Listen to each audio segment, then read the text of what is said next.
ప్రస్తుతం తెలంగాణలో రేవంత్ రెడ్డి పరిపాలన విధానం ఎట్లా అనిపిస్తుంది? మంచిగా ఉందండి. మంచిగా ఉంది, మంచిగా ఉంది. అంటే మీకు ఏ విధంగా నచ్చిందంటారు?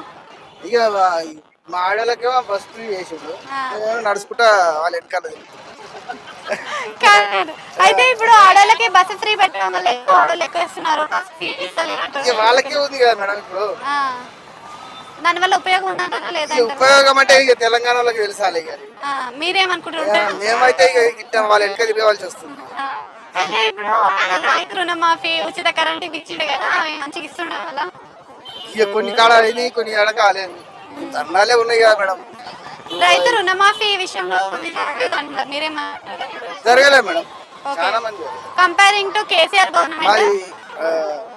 కేసీఆర్ గవర్నమెంట్ ఉన్నది మాది అక్కడనే ప్రాపర్ గజ్వెల్ తాలూకా.